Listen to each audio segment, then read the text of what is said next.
दोस्तों आपने कई सारे वायरल हैक्स या फिर नुस्खों के अंदर में देखा होगा टूथपेस्ट का इस्तेमाल बहुत ज़्यादा हद तक किया जाता है। फलाना इंग्रेडिएंट्स के साथ में टूथपेस्ट को मिक्स करो, फिर आप इसको यूज़ कर सकते हो पिंपल्स हटाने के लिए, एक्ने ट्रीटमेंट के लिए, स्किन को गोरा करने के लिए, टैनिंग से बचने के लिए, अनचाहे बालों को हटाने के लिए, और भी कई सारी ऐसी चीज़ें हैं जिसके अंदर में टूथपेस्ट का इस्तेमाल बेतहाशा दिखाया जाता है।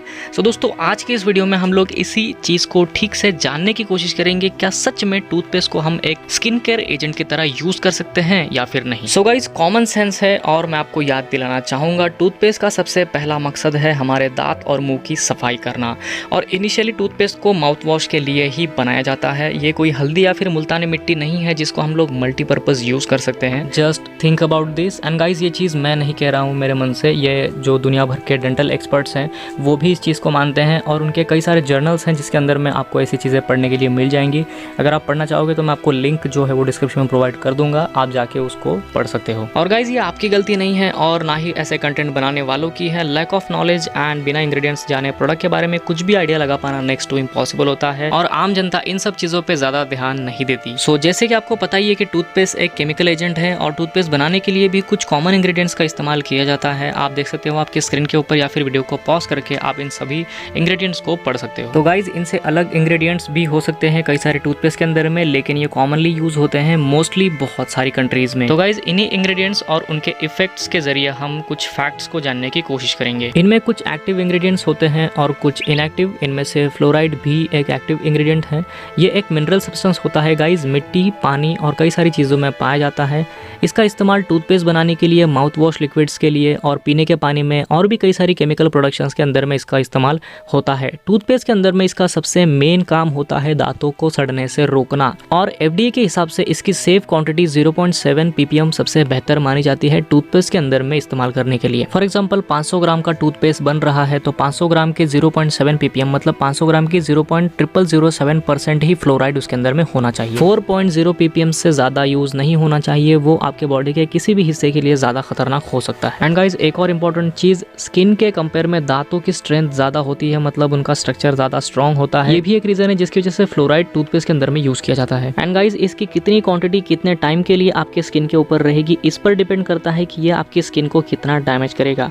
लेकिन कुछ हेल्थ एक्सपर्ट्स का मानना है गाइस टूथपेस्ट इंग्रेडिएंट्स अगर डायरेक्ट स्किन कांटेक्ट में आते हैं तो आपको ज़्यादा कुछ नुकसान तो नहीं होता है, लेकिन बर्निंग, रेड रैशेज या फिर इरिटेशन आपको स्किन के ऊपर कॉमनली देखने के लिए मिल सकता है। मतलब टूथपेस्ट इंग्रेडिएंट्स पूरी हेल्प करते हैं आपके स्किन के ऊपर एलर्जी को प्रोड्यूस करने के लिए। एनीवेज दूसरा इंग्रेडिएंट है SLS। दोस्तों SLS मतलब सोडियम लॉरेल सल्फेट। ये एक डिटर्जेंट एजेंट है। जनरली हमारे घर के साबुन, शैम्पूज और कई सारे होम क्लीनर्स में ये पाया जाता है।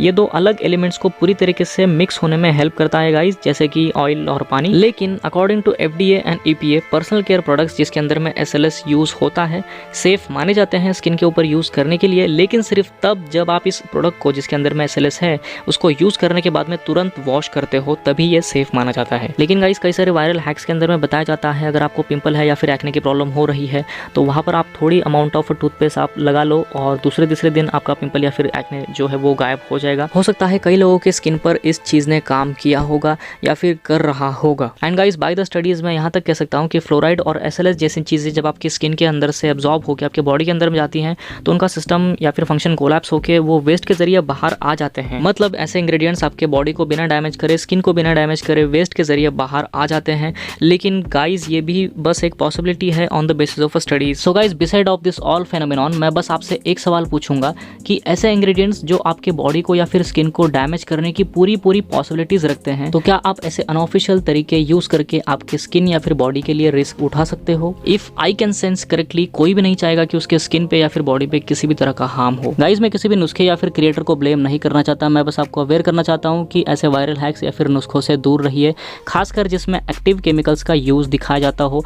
एंड अगर कोई नेचुरल इंग्रेडिएंट्स वाला नुस्खा है तो आप उसको यूज करिए, कोई दिक्कत नहीं है। मैं खुद अपने वीडियोज में कई सारे नुस्खे मेंशन करता हूँ, लेकिन सिर्फ इंस्टेंट वॉश कंडीशन के लिए। एंड इन माय ओपिनियन अगर आप कोई भी चीज़ आपके स्किन के ऊपर लगाकर छोड़ रहे हो तो आपको एटलीस्ट 70 से 80% आइडिया होना चाहिए उसके इंग्रेडिएंट्स के थ्रू क्या वो चीज़ आपके बॉडी के लिए सही है या फिर नहीं। So guys I hope video में दी गई पूरी जानकारी आपके कुछ काम आए, और वीडियो पसंद आई होगी तो गाइज वीडियो को लाइक करना, शेयर करना, सब्सक्राइब करना चैनल को। और गाइज आज के लिए बस इतना ही, मिलते हैं किसी अगले वीडियो में, तब तक के लिए भाई जय हिंद, वंदे मातरम।